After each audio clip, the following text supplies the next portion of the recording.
Today, unfortunately, I do not have an intro that I will never be using again, because I'm not Elsie this time. I felt a username change was in order. If you're wondering what this name is or how you say it, it's the Arabic name for the planet Jupiter, and it's pronounced as Elmushterri.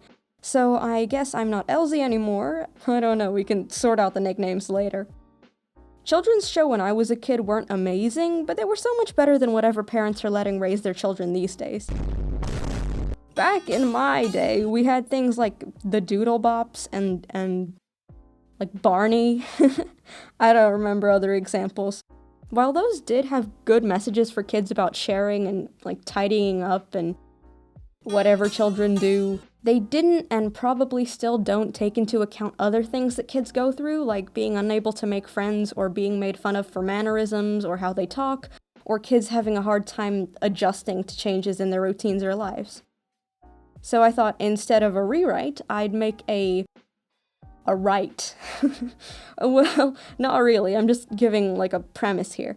The idea is that this is a kid's show with main characters being like 5 famous stage performers or something that are all very different from each other, but are friends, and even like some of them are like married.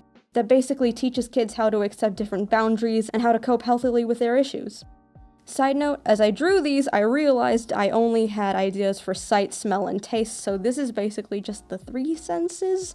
I'll name this part 1, but there's no guarantee of part 2, I guess. In terms of guarantee of part 2, I've used that joke already. The first character I drew was the character representing sight. I didn't give any of these guys names, so I guess I'm gonna like Lavendertowne on this one, and let you guys decide the names in the comments if you'd like.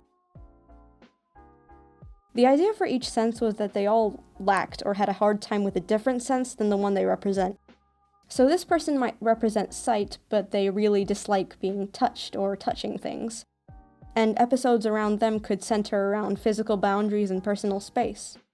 I ended up giving them gloves, and I ended up also giving them a rainbowy or sun theme, since they're something you can see but you can't touch because they're in the sky. I also gave them a giant like bubble wand stick thing for them to perform with. I decided bubbles was a good fit since they're gentle and easy to look at and they don't flash. I do this because I recently saw a bubble performance myself where a woman would put steam inside of bubbles and turn bubbles into fire. I don't know how she did that. So I thought that'd be a good idea for this character.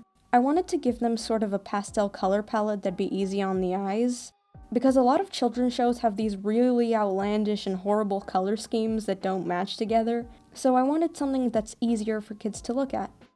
I also gave them gloves because it represents that they don't want to be touched or don't want to touch things, but they still perform perfectly.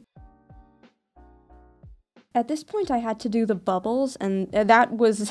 I didn't know drawing... Well, I mean, I guess I knew drawing bubbles would be hard, but I didn't think it'd be this hard. I thought it would just be like drawing...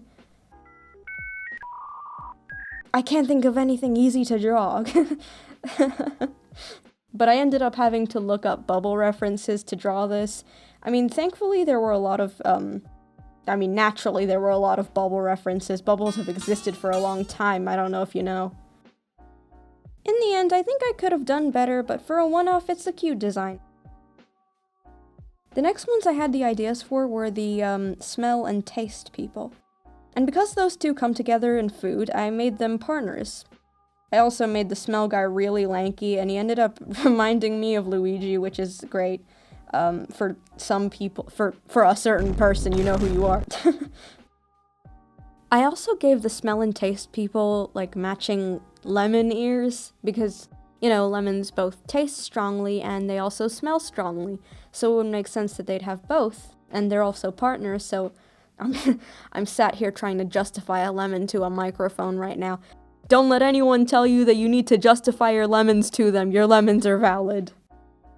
I don't know what their performances would be since there's not circus acts relating to smell or taste, but I think those could be interesting, like some kind of room where someone mixes types of scents and, you know, powders being tossed everywhere. I don't know, something like that. In terms of personality, the man who represents smell would be very sweet and kind of naive. He wouldn't like to be around many people at a time, and he'd value his personal space. He doesn't have many interests, it's mainly just flowers that he studies in depth. Like, he could probably tell you everything there is to know about a certain kind of flower, and he would just never stop. I ended up making his color palette green and pink to represent both taste and smell, and also flowers go good with pink.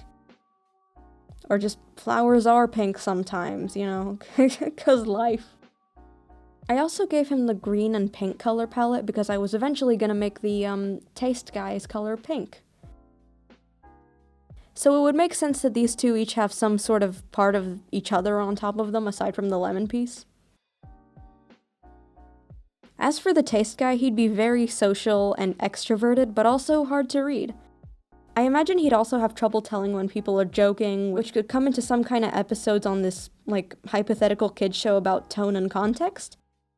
Basically, him and the smell person would be, that's an interesting phrase, him and the smell person, would be completely inseparable and, like, the best partners. Basically, the smell guy is a comfort human to him.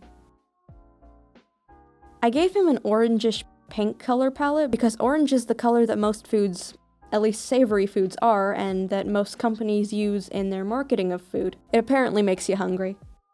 It also harmonizes with the green pretty well, and it shows that they're partners.